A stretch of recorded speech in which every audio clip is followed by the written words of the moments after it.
What's up, fellow Rainmakers? Welcome. We are at week 15. It's kind of sad. It's almost over. But anyway, hopefully you did well this week. Unfortunately, our FanDuel one fell a little short.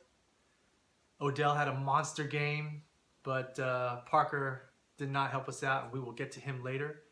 But fortunately, our DraftKings lineup came through, and we made it rain. Thank you.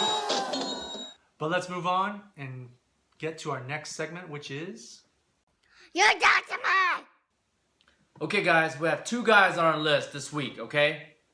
You, Chandron, cannot believe you could not carry the load against the weekly Chicago Bears defense, okay? Even though they've been playing a little bit better, okay? And this is for you, John Leask. Chandron, you're dead to me! Okay, next guy. Devontae Parker, man. Where were you on Monday night? We're going to put you on a milk carton, dude. We couldn't find you anywhere, okay? You cost us some money, man, on FanDuel, but it's okay. We're going to move on.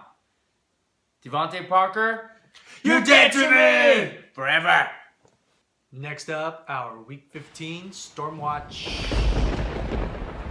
Okay, guys, there's guys that we're looking at this week at the QB position, okay? Number one is Captain Kirk, okay? So Captain Kirk has a great matchup at home. We like that. Okay, 7,100, really cheap, and he's been playing really well, especially at home, right, guys? And they're in the playoff hunt, first place, right? So he's gonna be doing well. He's gonna do well. And we also have Alex Smith at 7,000. He has a great matchup, okay? He's playing against the Baltimore secondary. We saw what Russell Wilson did last week and every other QB against the Baltimore secondary. Yep. I mean, I don't foresee Alex Smith throwing 5 TDs, but Right. he could throw at least 3 against that secondary, right? Inconsistent. Okay. Another guy we're looking at is Ryan Tannehill. We know he didn't do too well, I guess, numbers-wise against the Giants, but he has a great matchup against the Chargers, right? I mean, the Chargers are looking really bad this year, you know? I think they're going for that number 1 pick. It's going to be a really big game. Like, yeah. Miami needs it. It's almost must win. Exactly. Okay. And another guy, and then there's these two guys, okay, with J's in them, okay? Is TJ and AJ, okay? And they're really, really cheap. So if you want to take a risk on them, or it might not even be a risk, you know? We like AJ a little bit better than TJ, okay? But for the value of 6,000, man, that's cheap. Yeah. That's really, really cheap, okay? And AJ, he thinks he's Tom Brady, so He stepped up we'll see. pretty well. That makes AJ Green also look pretty good too. If Yeah. he's gonna just keep targeting him, you know. Yeah. And at the running back position, okay, we have Lamar Miller at 6,700. Again, great value. On Monday night, you know, it was kind of, he did great, but man, he could have really went off if the coach gave him the ball more, right? Yeah. Man, I couldn't believe they didn't run the ball second half. That was crazy. Another guy, David Johnson, all day. I mean, he's been getting the carries for Arizona. Okay, he has a great matchup against Philly Yeah, on surprised Sunday he's night. still that cheap. Yeah. And we have Denard Robinson at 6,300. Great matchup against the lowly Falcon run defense, right? Everyone could run on them. And that's if TJ Yeldon don't play, okay? Just so watch out for the injury report on that one, guys. And Tim Hightower, man, he got so many carries. Man, that was awesome to see. Yeah. He was only 4,500 last week. Look at his value this week. I guess it's a big jump at 6,300, but he's still cheap as a number 1 running back. Monday night against the Lions at home, you know, really cheap. And then the sleeper this week would be deep sleepers, Brandon Bolden, right? LeGarrette Blount, if he definitely doesn't play. Bolden against Tennessee, it could be a blowout. And if it's a blowout, they're just gonna run the ball out, you know. And Bolden had a lot of carries at the end. So, and if he sneaks a TD at the end, I mean, that's definitely great value at 5,500. Okay. And at the wide receiver position, we have Alshon Jeffrey at 7,900.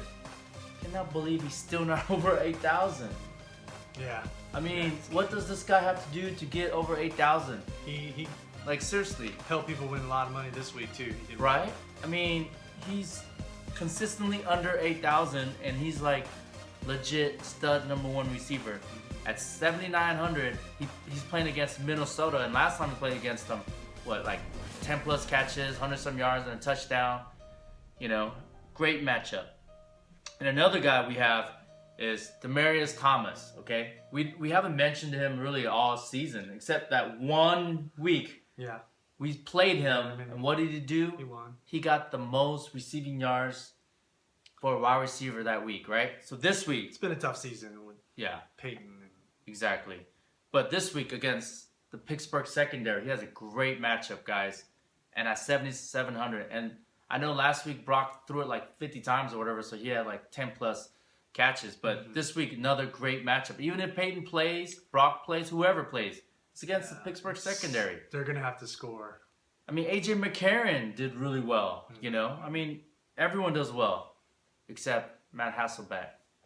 Anyway, so we'll move on. We have Larry Fitzgerald, 7,200, guys. Great matchup. Solid all year. Solid against Philadelphia Eagles, right? They like to play man up on the secondary, right? And Larry's been playing really well. Legit #1 receiver, right? At 7,200, that's a steal. And another guy, though, you know, it could be a sneaky guy that no one's really looking at because of the whole Matt Hasselbeck situation. But T.Y. at 7,000 this week, it's really great value just because he loves playing against the Houston defense, okay? So that's a good matchup that you want to kind of look at. And another guy is Jeremy Maclin, guys. Okay, we talked about Alex Smith, right? So Jeremy Maclin at 6,700 against that Baltimore secondary. That could be a really good sleeper pick, okay? And the last one, the deep sleeper, okay, at wide receiver is James Jones at 5,300, okay? Green Bay going to Oakland. Remember James Jones last year played for Oakland, okay? He got cut by Oakland. So, I mean, big revenge game, you know, James Jones, okay, at 5,300. His value was going up for a while, and now it's just dropped because he really hasn't been playing very well. But again, last week against Dallas, he had a lot of looks, okay? So just watch out for James Jones, 5,300. I think he'll be a great GPP pick, you know? He'll be low owned and he could go off against his old Raiders team, right? He probably hates. Okay, guys, at tight end, we have the usual suspects, okay? Reed and Walker. Okay, this week they're at the same value, 6,300. Okay, they have great matchups. Kelsey, okay, we talked about that whole Alex Smith, Maclin, Kelsey, okay, at 6,000 against that Baltimore secondary. Okay, so look out for that. And this week, Richard Rodgers, okay, he went to Cal, kind of going back home, okay, at Oakland, and at 5,500, I mean, that's, I think, could be a little sleeper there. And Zach Miller, you know, Color's been really targeting Zach Miller a lot at 5,500. That's a good sleeper pick right there too. And so on defense this week, guys, last week we said you had to pay up for the defense, right? We said Seattle, Carolina, and some other guys, and that's what happened, huge, right? Yeah, I mean, this week it's pretty much almost the same thing, right? We feel like you have to pay up with Seattle and KC and maybe even New England. But there's two defenses that you just kind of want to maybe look at that are like big sleepers on like a GPP if you want to just throw them in there to be different, right? Lowly or low owned defenses that could go off is Jacksonville at 4,400, right? Because Indianapolis, I mean, there's just been a mess lately. I don't know, yeah. Whoever's going to be QB, you know, get pressured. Yeah, so that could be a little sleeper. And the New Orleans Saints, guys, that could be a huge sleeper at 4,100, right? For some reason, when no one expects them to do well on Monday night, they're at home on Monday night. Yeah.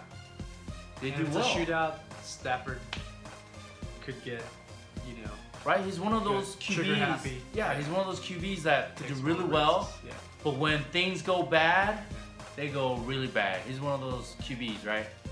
That goes from 0 INTs to 5 INTs in like 5 series really easily. He's one of those guys. So could be a great sleeper. You never know. 4,100, you know? It's a good risk. So that's it for StormWatch Week 15, guys. Good luck.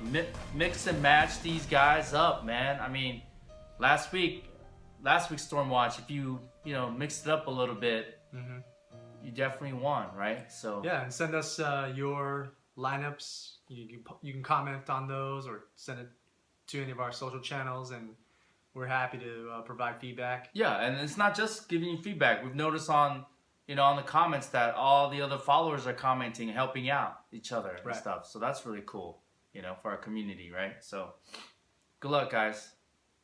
All right, so that's it for us for this week. Hopefully you got our Monday, Thursday lineup. It did really well, so we are excited to see that one cash in on Thursday. And hopefully you also got our NBA lineups. We cashed in on those for Monday night.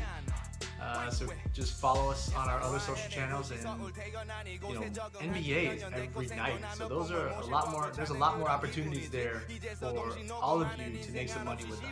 So please do that. Send us your sway, or follow us on Twitter and Instagram. Like us on Facebook, guys. We want to help you out. And again, comment down below. Please subscribe, and we will see you on Friday, guys.